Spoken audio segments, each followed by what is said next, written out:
Sefer Bamidbar, Parshat Pinchas, on the succession of leadership. In Parshat Pinchas, named for the priest Pinchas, God has Moshe go to the top of the mountain Abarim so that Moshe can see the land of Israelites are about to enter. God informs Moshe that just like his brother Aaron, Moshe is going to die without entering the land. And Moshe responds here not with protest, but with concern for the community.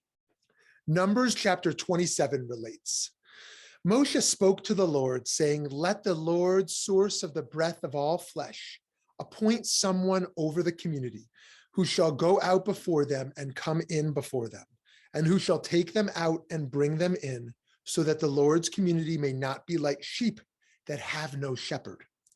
God then answers, saying, "Single out Joshua, son of Nun, an inspired man, and lay your hand upon him. Have him stand before Eleazar the priest and before the whole community, and commission him in their sight. Invest him with some of your authority, so that the whole Israelite community may obey." In this story, we see that Moshe's priority is not his own legacy or immortality, but the future of his people. He wants to ensure that they have the leadership that they need and deserve. We learn that the greatest leaders make themselves replaceable. Rather than making the collective story about themselves, they set up a plan beyond their own tenure. The Jewish tradition gleans a lot from this small exchange between God and Moshe about the nature of leadership.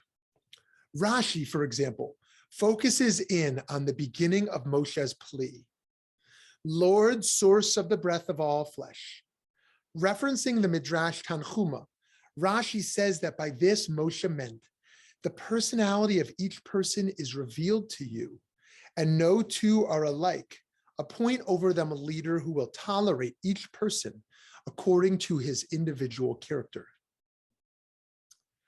Rabbi Nachman of Breslov added to Rashi's comment, saying that Tzaddik, the righteous one, draws and completes the spirit of life of each and every person. Based on God's description of Joshua as an inspired man, Rabbi Nachman additionally taught a leader needs the kind of moral clarity that accompanies a borderline prophetic spirit. His book, Likutei Maharan, tells us, each and every Jewish leader possesses a special spirit, and this special spirit, which the leader possesses, is a form of Holy Spirit, a spirit of prophecy. Even though at present the prophetic spirit is not extant, he must certainly nevertheless possess a special spirit drawn from holiness, one not found among the rest of the people. While we can no longer be prophets like Moshe and Yehoshua, we can still strive to be inspired individuals who bring out the best in one another. It is easy and natural to feel jealous and resentful of one's successor.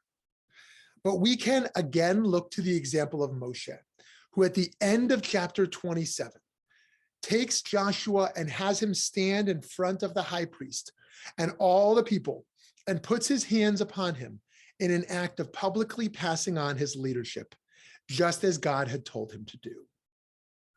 Friends, here we don't see any signs of negativity or judgment for Moshe.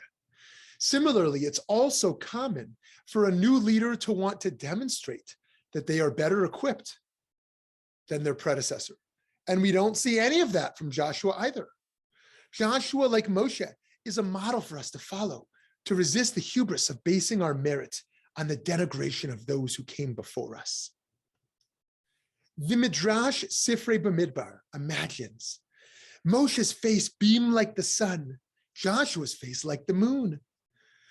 Of course, the light of the sun is greater than the light of the moon, and there has never been a prophet like Moshe. Yet Joshua was the one to lead the Israelites into the promised land. This transition of power can resonate as parents setting up our children for a life of independence.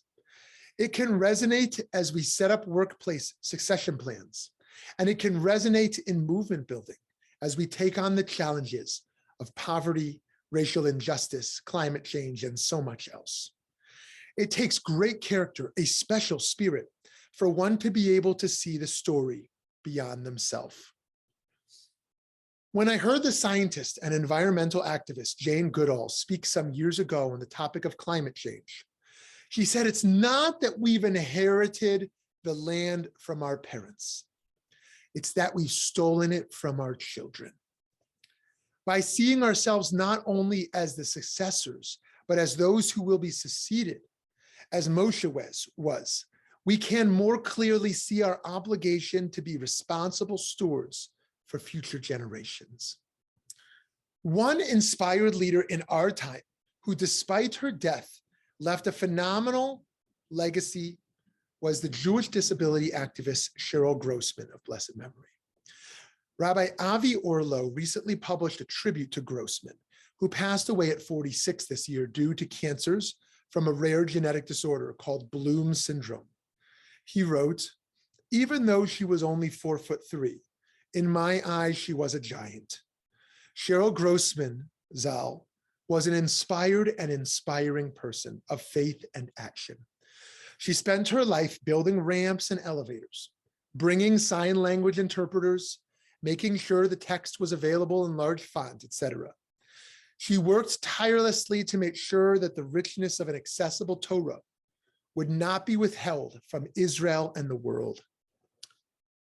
And with the passage of time, new leaders are tasked with taking charge and carrying on the work of those who can no longer be with us. As one way to honor these individuals is to help bring the work they did closer to completion. That is our charge. Shabbat Shalom.